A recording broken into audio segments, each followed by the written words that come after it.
Okay, colleagues, I think we can start now, right? And I'm glad to be here, and we're going to work on the issues. It's an extension of what Alberto has already spoken about, poverty and how we conceptualize it. So I'm going to look at ideas of poverty in terms of how we conceptualize it. We're going to look at it from various perspectives. I will give you what's in literature and what they say, but I wanted to ask you one thing anyway. Just get a piece of paper. I know Alberto spoke about that you're going to define poverty in development later in due course, but I want you just to write for me, just on a blank piece of paper, just a small one. What do you understand? Who is poor? Describe for me a poor person in your understanding. Describe for me just on a small piece of paper. Who is poor? How do we describe a poor person, right? Just describe for me. I want to take that with me. I want to read those. You don't need to write your name, right? Who is poor? How do we describe a poor person? I just want to see how you understand. And how many of you are working on poverty directly, really, really looking at poverty as your topics? How many of you guys? All right. Yes, how many of you are working on poverty? Excellent. Excellent. All right. I just wanted to have a general idea of how you guys understand the concepts. All right? Just a small piece of paper. Describe for me who is a poor person. Who is poor? How do we describe a poor person from your understanding? I normally do this with my own students in the sense that they have their own understanding, backgrounds, the context from where they come from is very, is very varied, very diverse. So I want to try and understand from their own perspective how they understand these concepts of poverty, all right? I also ask the same question of them in terms of their ideas in respect of inequality. So I want to see it from you, how you understand these concepts, and then we can see how they are defined in literature and how we can come to some general understanding of what we mean by poverty. As you write there, obviously what I'm going to look at is I'm going to look at our understanding of what is absolute poverty, relative poverty. I'm going to look at vulnerability and insecurity. I'm going to look at what's chronic poverty and also look at capability approach in terms of capability poverty.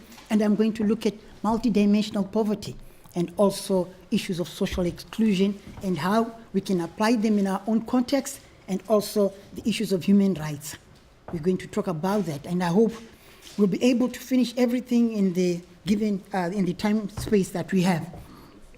If you're done, just collect and bring them to me now. If you're done, I want to see some of those definitions that you have of your understanding of poverty. Can I have them in front here? Can you collect a few, so that I have some? Yes, yes, please.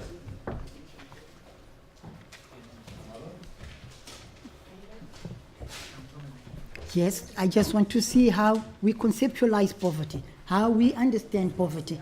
It need not be a long essay, right? Thank you so much.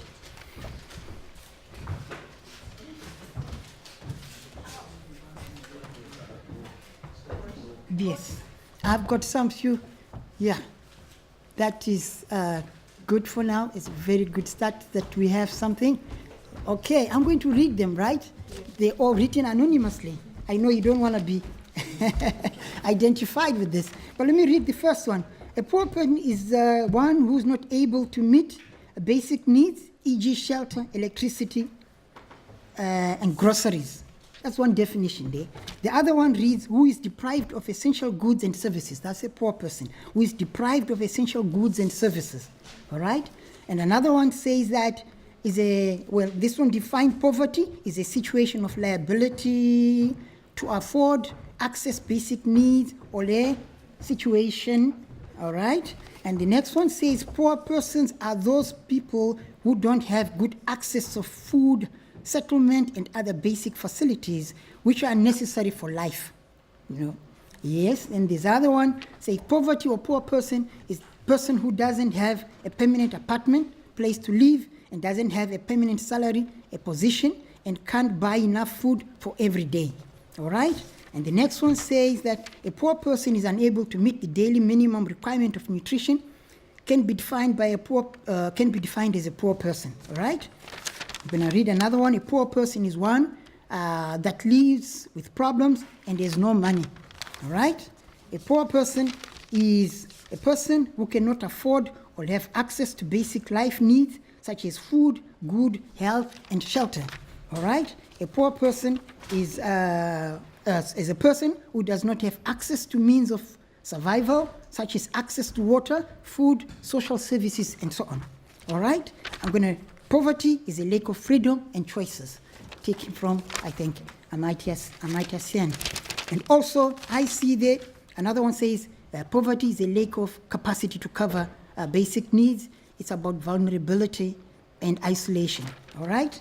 I'm just going to read just two more remaining. I wanted to stop just to be fair to everyone so that you feel that your item was read. The poor are the people who are unable to meet the satisfactory standard of living, basic and social needs. And the last one says a poor person is someone who cannot afford a 3-square meal a day. All right. So those are the definitions. So we can see that in terms of our understanding, you can see that we can write another book of how we understand poverty, right? I got as many definitions as people who are in here. Do you see where the problem is? But we also need to know, to conceptualize, to come to some definition, because why do you think we need to do that? Why do we need to understand what poverty is? Why is it important to have that? We need also perhaps to measure, isn't it? Because if we can't come to that definition of that conception of poverty, then perhaps we are unable to measure it, isn't it? Measurement is also important for us. Why is measurement important? Why is measurement important? If you can measure, you don't know how. Precisely. How do we address the issue if we don't know how the magnitude of the problem, how big the problem is, how small the problem could be? All right? So we need all those. So in a way, we're going to talk also about inequality. I'll also give you an example. There are also those. In my study, one of my studies, I wanted to understand those subjective conceptions of poverty. And I asked, and it was an old man, he said that in a rural area, he said, also obviously the counterfactual side to poverty is being perhaps rich. So I asked them, what do you define as a poor person? They addressed that. I asked them, what do you define as a rich person? They also addressed that. So one guy said that, yes, I've got 5 wives, and I've got 12 children, I've got 30 cows, 15 goats, and 24 chickens. So I'm rich. That's him. Yes, he considers himself rich. 5 wives, right? Many children there, a number of cattle. And in the society in which he lived, yes, he was considered rich because he had the cattle where others didn't have the cattle. He had the goats where others didn't have those goats. And he had the chickens where others didn't have those chickens. So in his context, he considered himself to be rich, obviously, relative to others. You see, his children were going to school. He saw also that the children, the girls, are going to be married, so also that will bring a few cattle as well.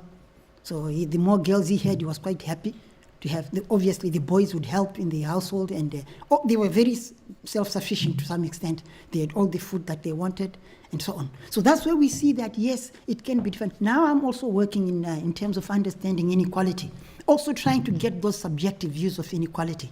How do people feel when they stay next door to someone who's got a BMW when they're living in a house made of tin and some few planks here and there, living in a shack? How do you feel when you don't have anything to eat and someone there is throwing away good food from McDonald's? They are throwing away good food and you don't have no electricity, you don't have water. So we're trying to understand those dynamics in terms of their conceptions or in terms of inequality, from perceptions of inequality from their lived experiences. So it's something that we are working on. Okay, so that's what we're going to be looking at. We also want to see what are the drivers and correlates of poverty and inequality. So we're going to go, some of you went to as far as going back to the basic needs approach. We're going to use this as some starting point. I saw you spoke about those necessities, those basic needs and necessities. If we were to theorize about it, we see that, yes, poverty is characterized by those issues that you spoke about, issues of hunger, malnutrition, and some basic services, issues of health, education, and so on. So we are saying that poverty is not just income, perhaps, isn't it? That's all the understanding is. It's not just about income.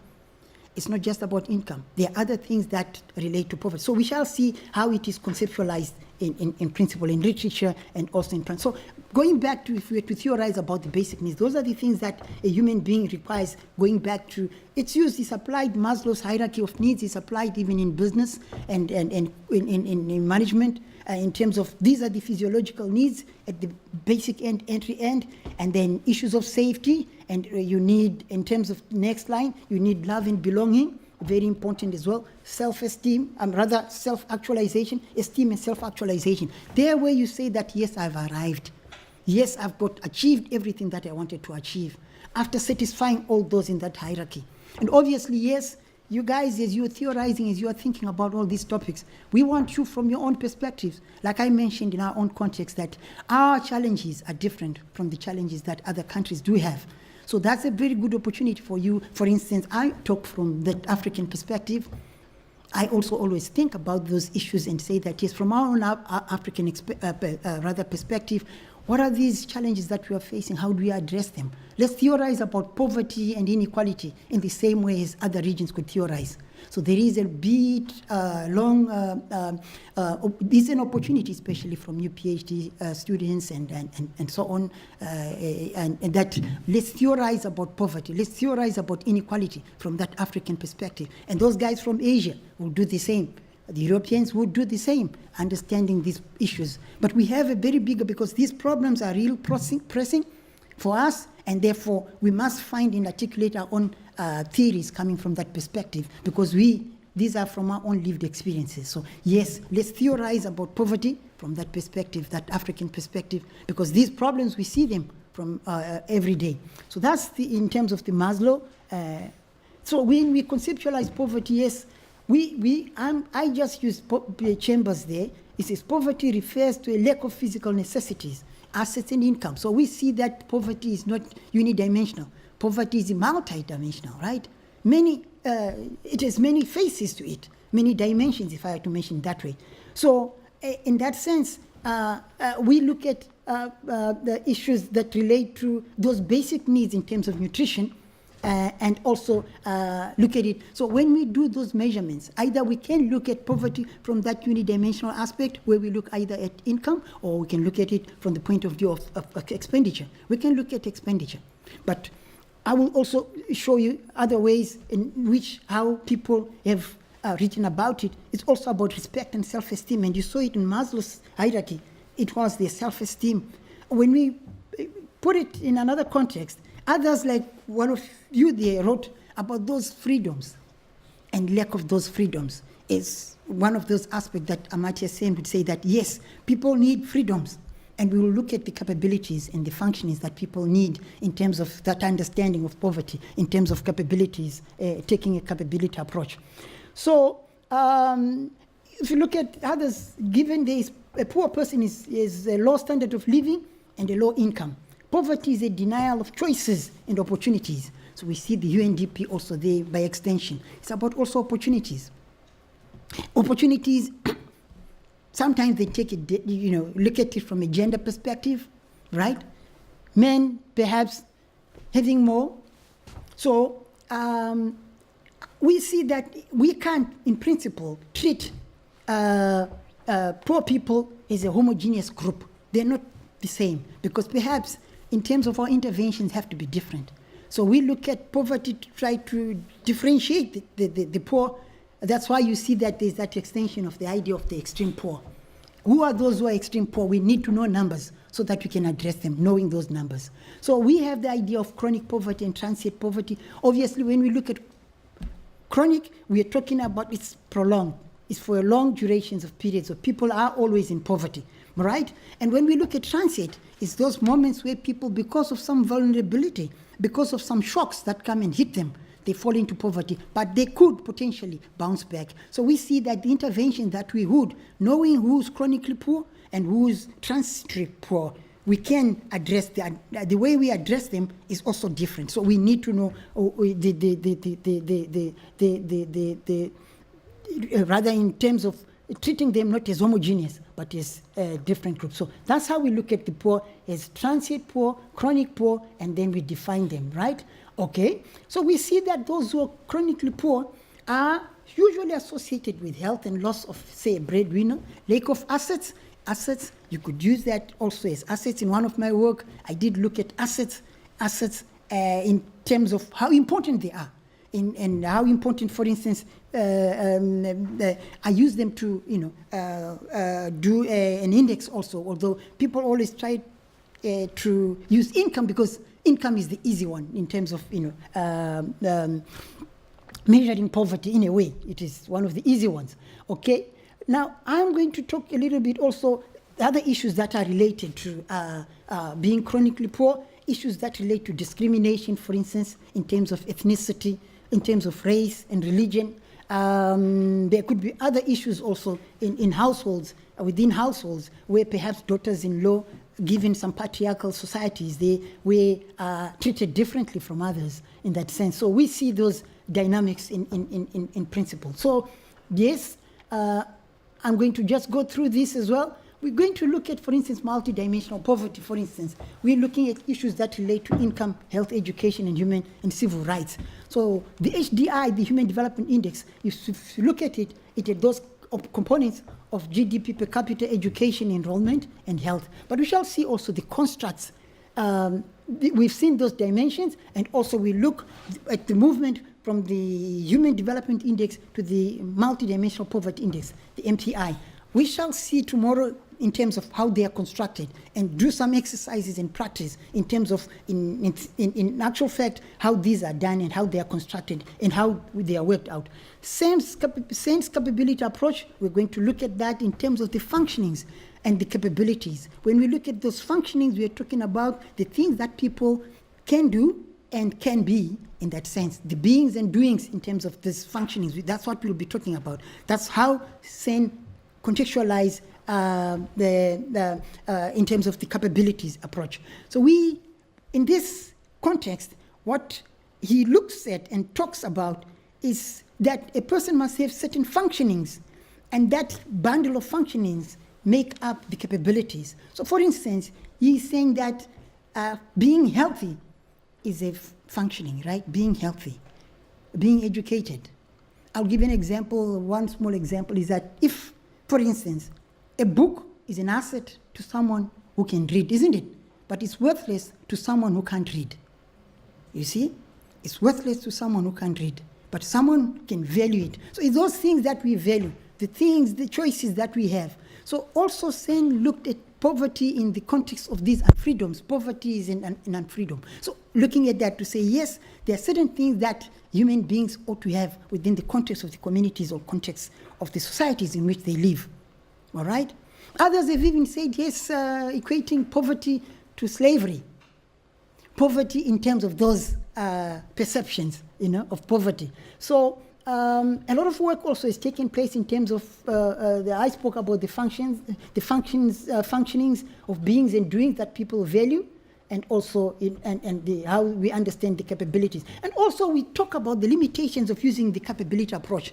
Anyway, because the dimensions become many, and then how do we decide on the dimensions and so on.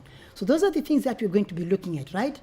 So I'm going to look at issues also, obviously, when we look at some freedoms that he talks about there. How do we take into account individual agency, issues of autonomy, issues of voice and democracy? So we see there, if you talk about the capability approach, that would mean that your dimensions and even indicators become more.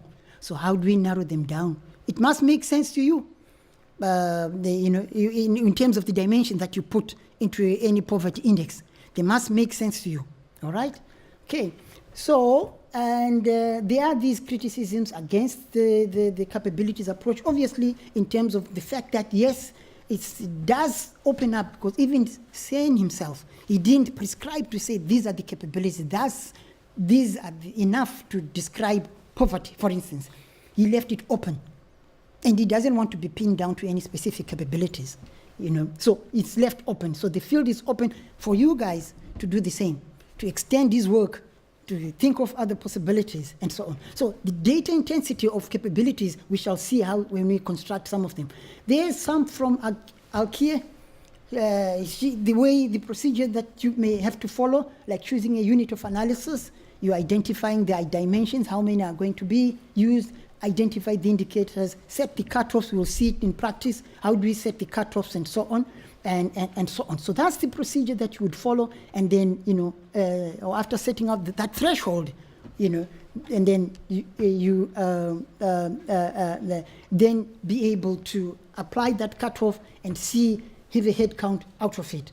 Head count, we'll talk more about it in practice, and then work out what it means.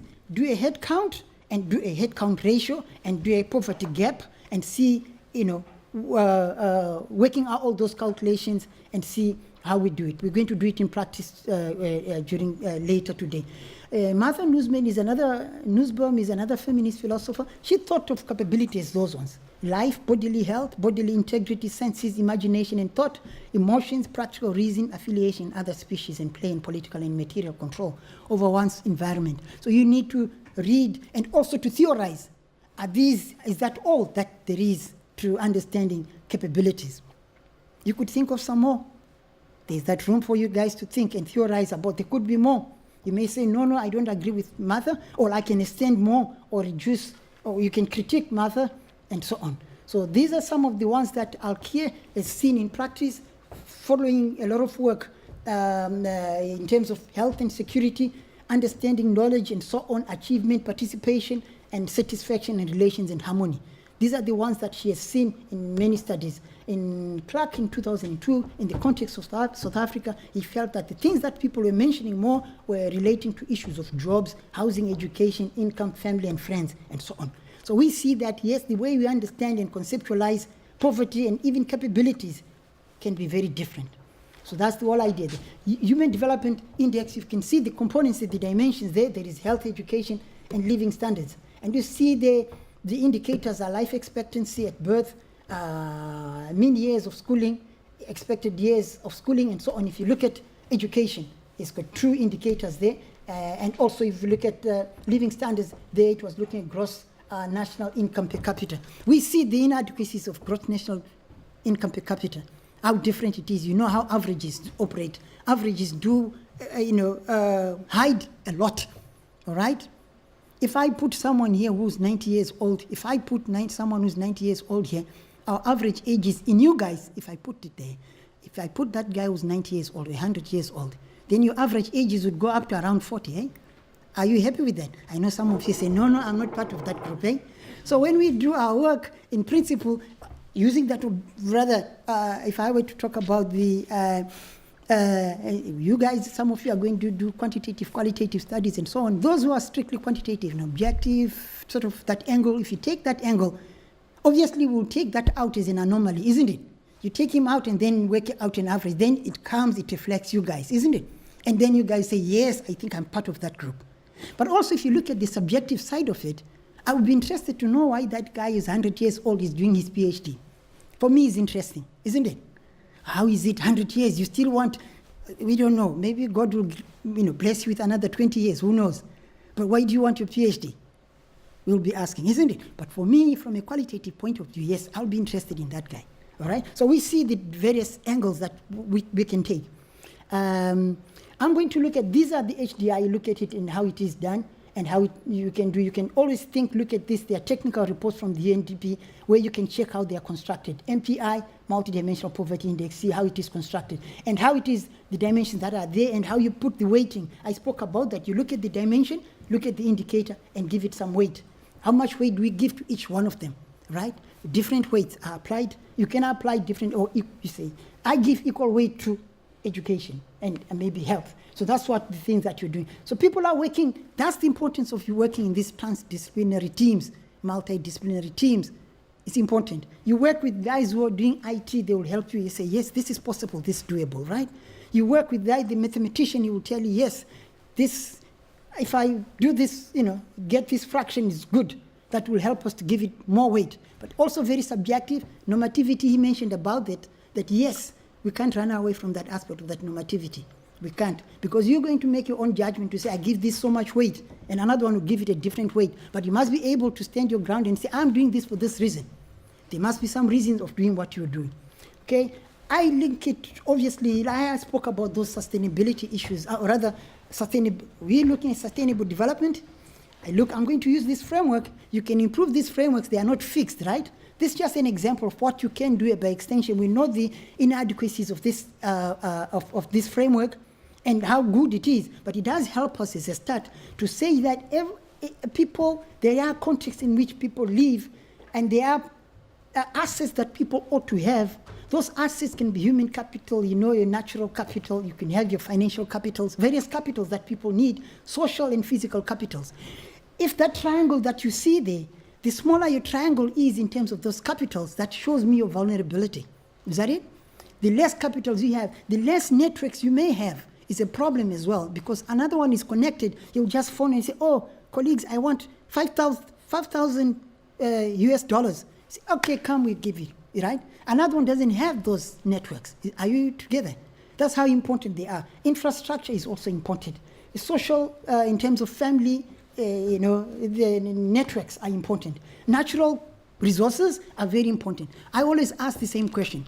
We come from that rich continent. Africa is a very rich continent. But why do we have all those problems? We shall try and investigate that. He asked, Alberto spoke about what are the causes? It's one of the richest continents in terms of minerals, in terms of the natural resources. If you don't give those people, obviously, energy, they will cut the trees, obviously, right? So we see those problems, but we are coming from a rich continent. How do we, use those resources to benefit our people? We look at issues of governance, perhaps. We look at perhaps at the history, the historicity of it. Or is it a result of coming from slavery, or must we ignore it? Must we talk about colonialism, neocolonialism, imperialism, neoliberalism, capitalism? What are the issues there? So we need to unpack all those as you guys look at those dependent and independent factors that you need. Obviously, when you do your models, you guys think about those things, right? Others, yes, may want to say, yes, this could be the factors, but I'm presenting this for you so that you can see that there are things that do affect people. There are reasons why people can be poor. And someone even said that. We know why people are poor. We know. Don't we know already? We know we must do something about it. We know already. Don't we know why people are poor? Maybe we know, even the numbers perhaps. If people don't have those houses, why don't you do something about the houses? The world is now more richer than it was 50 years ago. Is it an issue about distribution? Could be. So those are the things that we need to interrogate. So you colleagues, think about that sustainable livelihood framework. See how good or bad or how it will satisfy you in terms of how people strategize to make a livelihood. You must think about those. What are the things that do impact on them living the lives that they value or living the lives that they live? So you must think about that in terms of those, the assets that people need to have, the impact of those shocks and stresses, right? The impact of those floods in terms of the climate change aspect of it. How will it affect, even climate change, people are talking that it will affect Africa more than any other continent. What are those things that make Africans more vulnerable? We must think about our own structures, our policies. Are they good? Are they helping us in terms of moving forward? So we must think about that in terms of the structures, our governments and governance. Yes, how are we doing that? How is our private sector working and operating? All right? So that people are able to transform all these assets and things that they do in terms of coming out with some livelihood outcomes. So that's the thing, that's the way we're going to look at it. So how then do people understanding all these contexts, if I put it that way, the processes, understanding the assets that people might have, the vulnerability context, how then can people eke out a living and come up with some, things that improve their well-being and improve their income? So these are the questions that we'll be asking. So the issues of exclusion, although it came, well, in the 1970s, that's when the discussion started, especially in Europe, where people, felt that they're not participating in principle in terms of social relations, people feeling, that not having the same self-worth as others in communities that they live. We see there are those,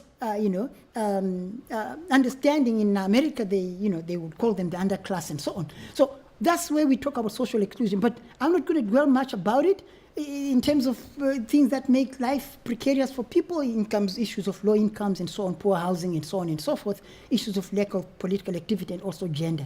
But I'm going to leave that. I'm not going to dwell too much on issues of social exclusion for now, but just to give you, because I wanted just to show you in terms of exclusion, how it if I use the sort of, let me say, the Western definition, for instance, we have a lot of people in the informal sectors, informal economy, is people in the informal, what we call, in our case, informal settlements. If I were to put all those people and say that they're excluded, I don't know what numbers I'll end up with. So in a way, in terms of how we describe this social exclusion and so on, we have to bring in context. So in a way, that's where I would challenge you to, think of how you can contextualize it. So yes, in terms of inequality, I'm going to move on to inequality. I don't know how much time I have. 10 minutes, okay. We're gonna rush through inequality though, right? Inequality, there we see the variance of it, the vital inequality that relates especially to issues that relate to health, vital statistics. Vital statistics are more in the health field. We're looking at the incidence of disease, life expectancy, death rates, and so on. So that's inequality. It's an existential one. It looks at gender issues of race and ethnicity and so on, and the material one, inequality. So we see these are the issues that will. What are the causes of inequality? We see them. It's produced by distances. There are people, the rich people may be moving much faster than others, all right? And the poor are not moving. So that could be exclusion. We spoke about that. These are the barriers that exist, and people are not getting ahead. Also, issues of institutionalized hierarchies, all right? We have in our societies where that could be very patriarchal and so on, issues of exploitation if we look at the capitalism in the system, how it does. So that's the context in which we must understand, for instance, issues of inequality. We shall look, these are the global, we shall look at it tomorrow when we do our own calculations. How do we calculate it? And so on, inequality, calculations. I'm going to look a little bit now at vulnerability. What are the things that cause people to be vulnerable? Is the risk of falling into poverty, for instance. That risk, that's what we're going to look at. Often associated with shocks, droughts, floods, in the context of climate change, that may become more prominent. We wanted to study these issues as well. Because vulnerability is very important because it does affect the manner in which people do invest or not invest. It does pose some, you see, you're thinking of a risk. If I invest, plant so much, perhaps if in the case of a flood, what's going to happen to me and so on. So it is an important variable that we must understand and typically link it to resilience. Is that capacity to withstand the shocks and so on. So yes, we link them together. It's a very important concept that we look at. There we see, just an example there. See, that's, for instance, a poverty line there, and we see how people could be susceptible to rather various shocks and what happens to them. Falling below the poverty line, you can see there, all right? But the one at the top, the yellow line there, is more, shows some resilience there. Goes into poverty, but it kicks back, goes back, rebounds, asset-rich person. A death may not be as big shock to a rich person than to a poor person. So we see that one stays in poverty. So that's the whole idea of understanding issues of vulnerability and so on. We see there, how do we look at such resilience? That one is resilient. The death comes, he sorts it out, he's back again with his life. That one stays in poverty for a long time. Even having people losing their livestock because of disease, for instance, it may take, wipe out their whole, livestock and then end up. We see the vulnerability of women. Many things do make women more vulnerable than men, for instance.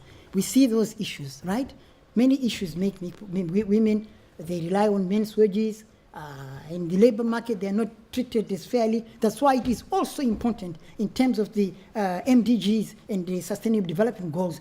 Issues of gender equality are very important and prominent. So we want to also, colleagues, as you do your work, think about that at the back of your minds, that issue of gender is very important. Gender in terms of education, to educate women, and we are so happy that some African countries did make some good progress in terms of gender equality, in terms of representation in parliament. Some are leading in that sense. And we see that if you empower a woman, you empower the whole society, the whole community. And we see that, that's why we like it, because to understand in principle what we are saying is that I like it because also women, perhaps Alberto spoke about conflict is one of those, the counterfactual to development, because it does affect, in terms of the wars that we see in Africa, do throw us back many years. So in a way, yes, we do want to understand, and I'm happy that women are, for instance, in Rwanda, there are more than 60% are women in parliament, which is very good, because women are not trigger happy as men, right? Men are very trigger happy. You see, you start something, they want it. So those are the issues that we're going to be looking at here. So yes, why do we measure? We want to measure because so that we keep people on the agenda. We want to target, right? We want to be able to monitor and evaluate our interventions. That's why the MDGs were important, that they were bringing the issues to the table, all right? And also we want to evaluate effectiveness of our institutions, our governments. How is it working? Our policies and processes, are they helping our people? How are they helping in terms of distribution and redistribution, for instance, of resources? So it's about resources. I spoke about that the world is much more richer now than it was 50 years ago. So what are we doing about that? How can we have people in poverty? I spoke about that person slavery is poverty is being, equated to slavery. And I wanted to end it here, and I thank you for this, unless you have questions.